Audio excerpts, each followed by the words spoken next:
This week on the West Block, a high-stakes game of chicken on Parliament Hill avoids a snap election. He has not consulted Dr. Tam or experts ahead of threatening a general election in the second wave of the pandemic. The choice is up to the opposition parties, Mr. Speaker.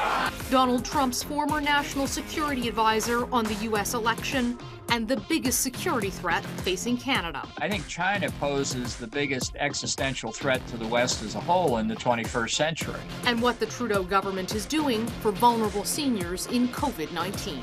Are you concerned about seniors' mental health? Absolutely.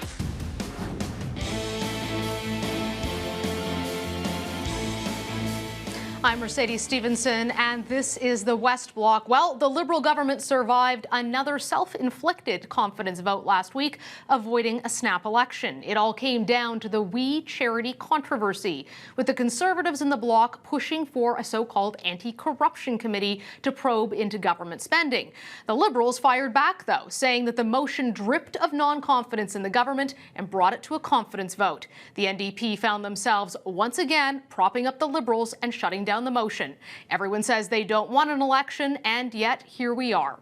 Joining me now to unpack all of this and what it means is Conservative strategist Melissa Lantsman. We are also joined by Robin McLaughlin, an NDP strategist, and Richard Mahoney, Liberal strategist. Thanks for coming on, guys. What a crazy week on Parliament Hill. We've seen confidence votes before in minority governments. I've never seen one over the creation of a committee.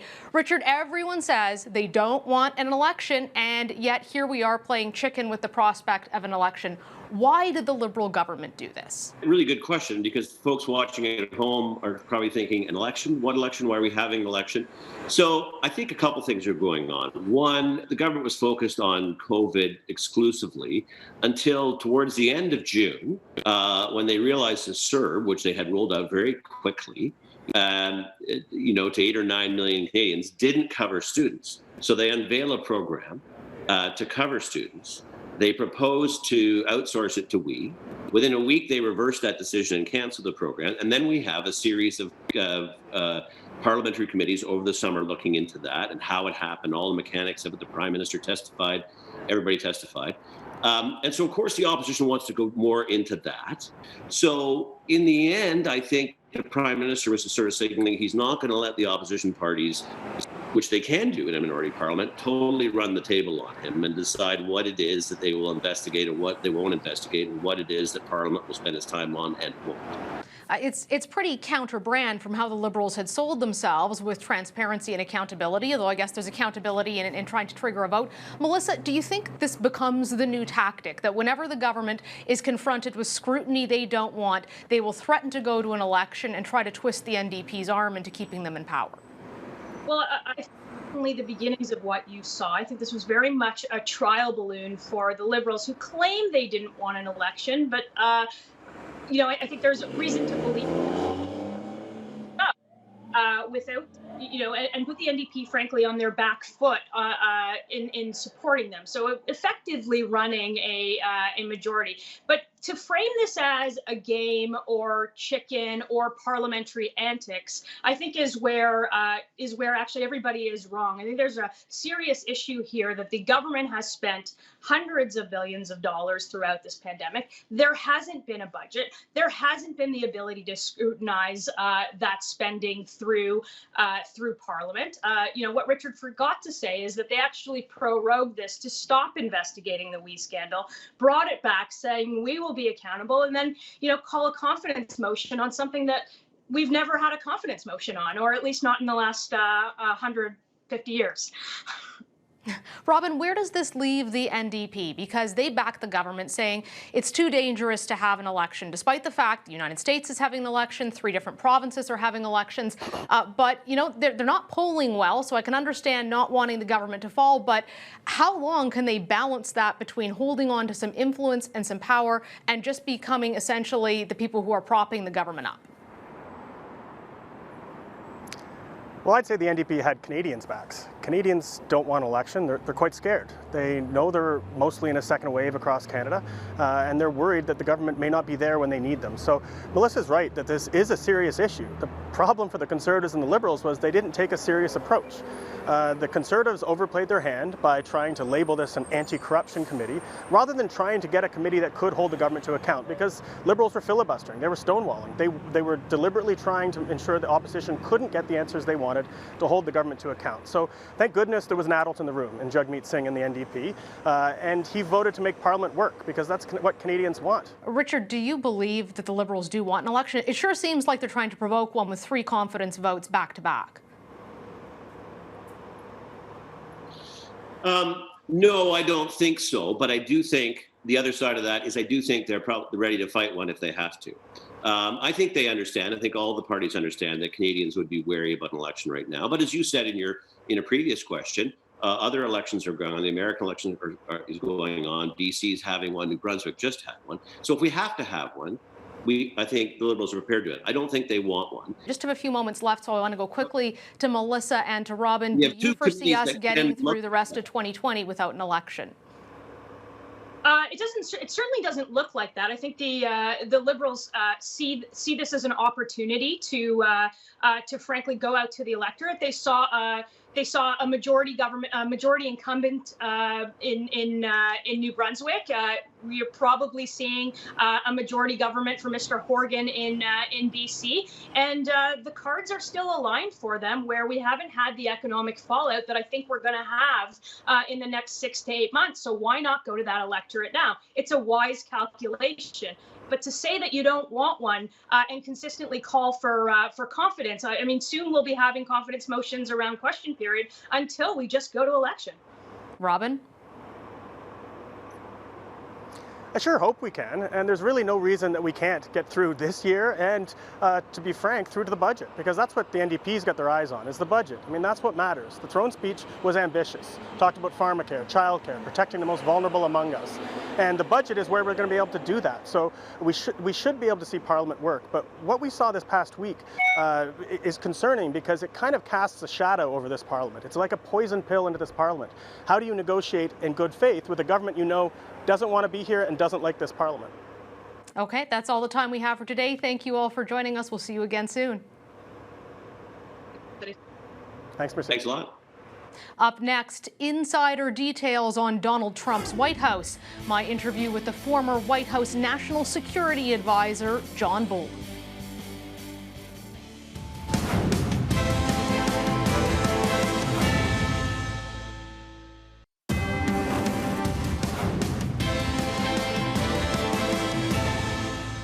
The only thing we do to make them totally crazy is we say 12 more years because of trust. Right? Then they say, see, he is a fascist. Oh, they've covered me. They've covered me every way. They've said, he is so stupid. Then they say, he's not really smart. Then they say, he's trying to take over the entire country.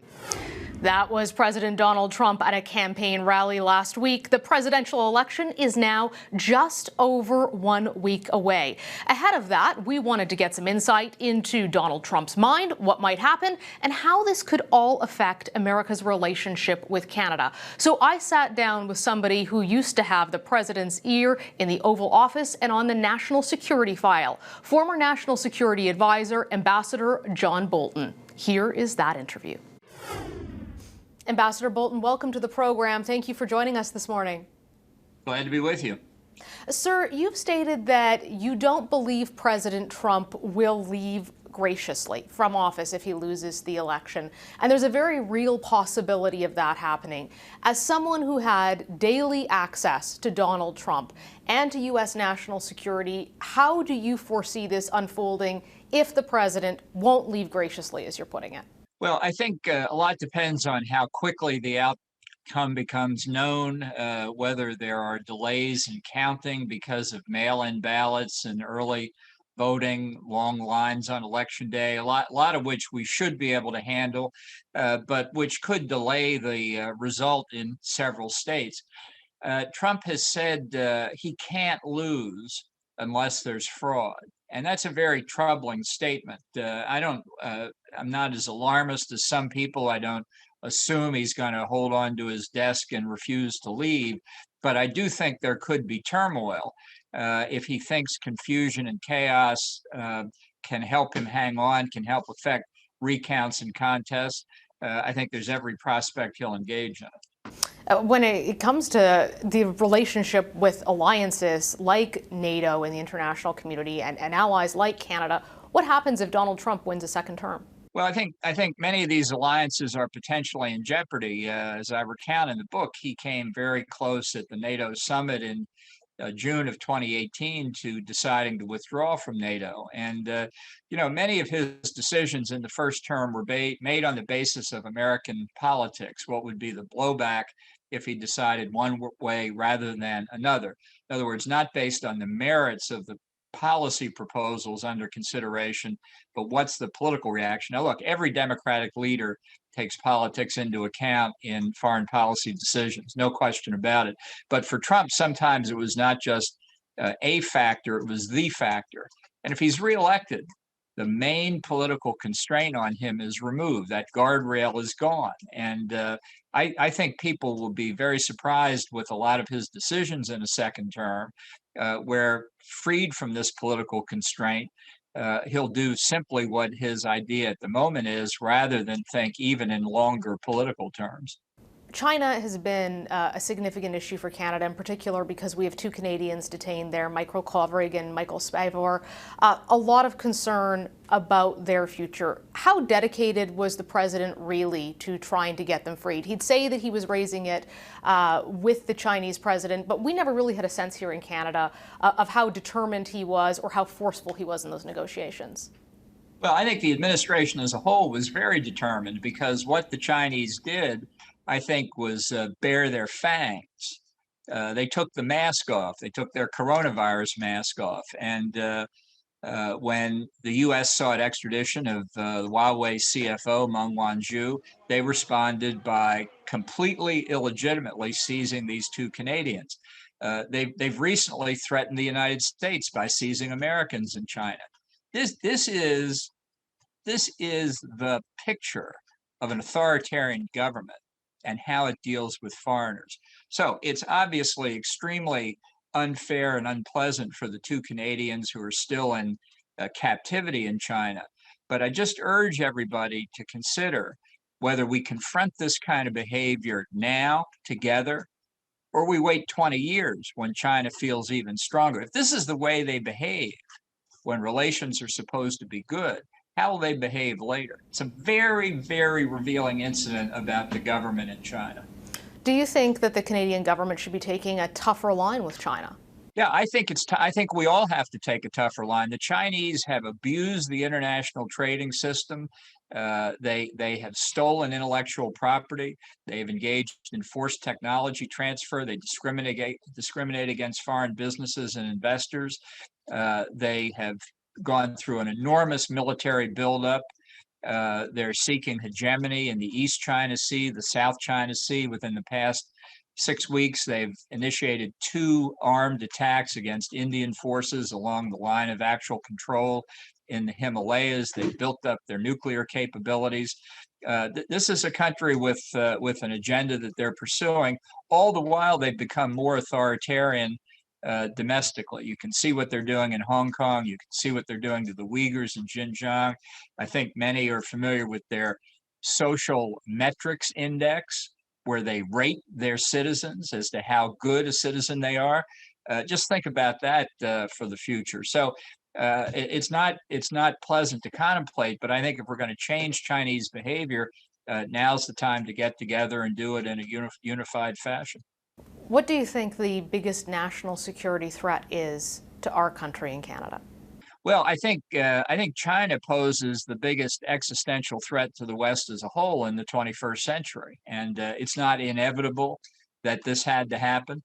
But our policies really in the West as a whole were premised on incorrect assumptions going back to the reforms Deng Xiaoping initiated in China in the mid-1980s, when people thought they're moving away from Marxist principles. They're moving toward market principles.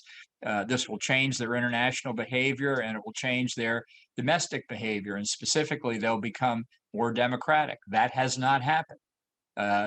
Xi Jinping is the most authoritarian leader in China since Mao Zedong, and there's no indication that's going to change. Ambassador Bolton, we truly appreciate your time. Thank you so much for joining us, sir. Well, thank you very much for having me. Up next, what has the government done for seniors during the second wave of COVID-19? A one-on-one interview with the Liberal government's Seniors Minister Deb Schulte to get to the bottom of just that.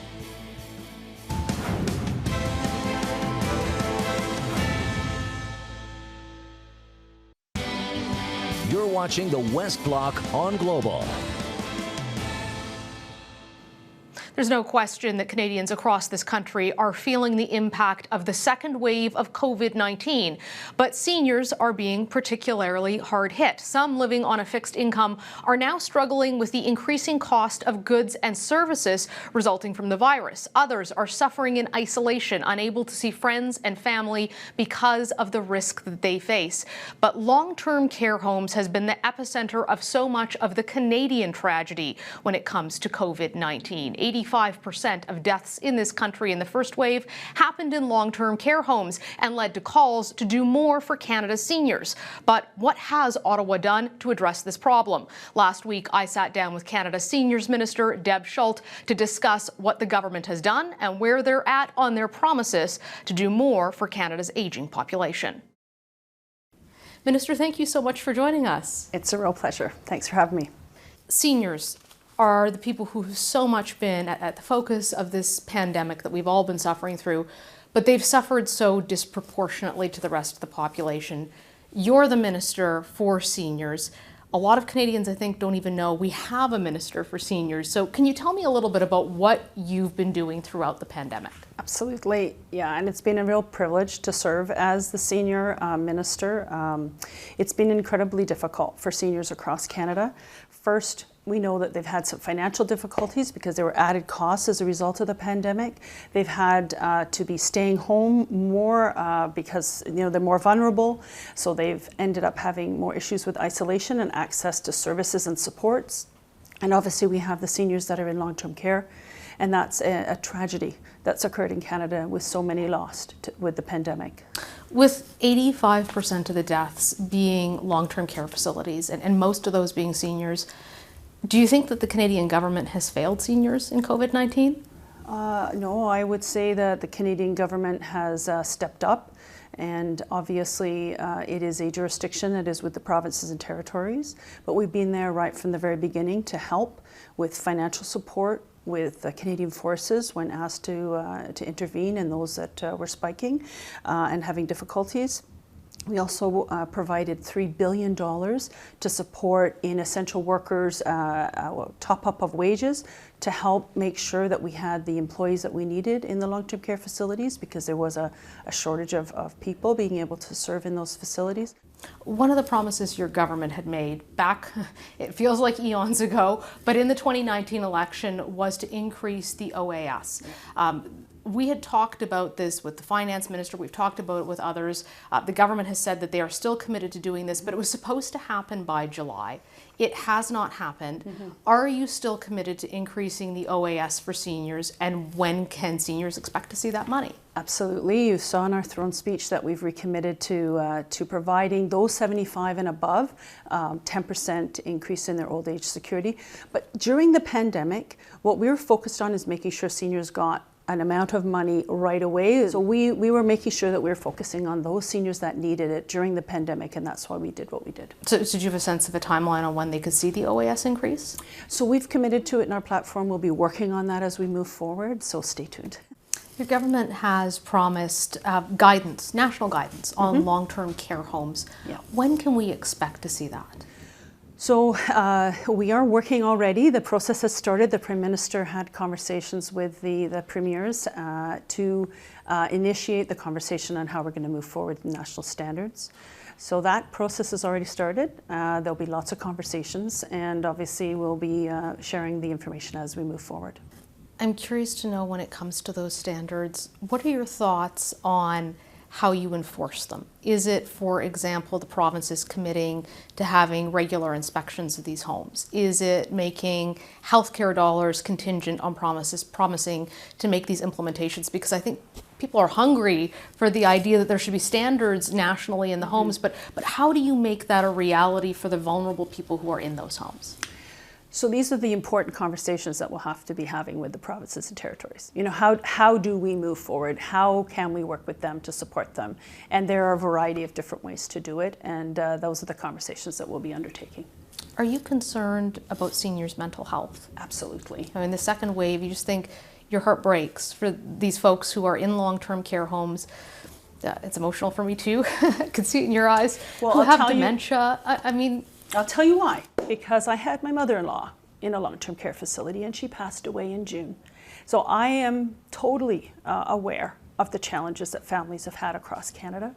I've got my father-in-law in a seniors residence and the challenges that he has with us not being able to see him and the mental health, the strain of him losing his wife, not being able to see her as she deteriorated because we weren't able to be with her. So it is very emotional. I'm emotional too because I've lived it, and I hear the stories, and I'm on the phone, and I got the emails, and I'm with people every day that are struggling with this issue. So we are seized with how do we address that isolation, and I talked a little bit about the New Horizons for Seniors program and how we've put more money in that and how that is helping not just in the communities but in long-term care centers too, because we provided money for those devices to be distributed, and I can tell you that was a lifeline and how we connected with our mother-in-law, but with my mother-in-law before she passed. She was able to see us on the screen and we were able to talk to her. It's not the same, we couldn't hold her hand,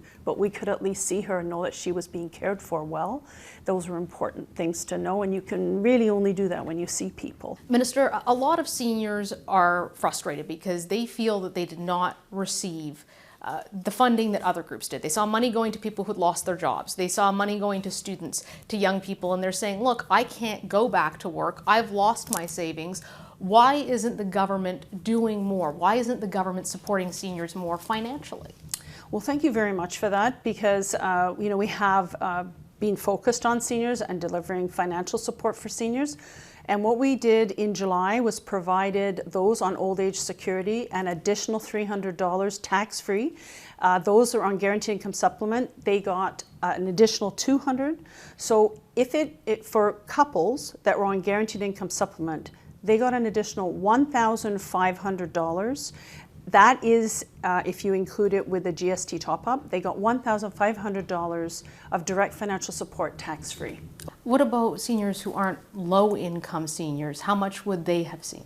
So if they're on old age security, so they're talking 6.7 million seniors would have received individually the $300, and couples would have received $600. And what about those who say $300 wasn't very much if you've seen your investments tank?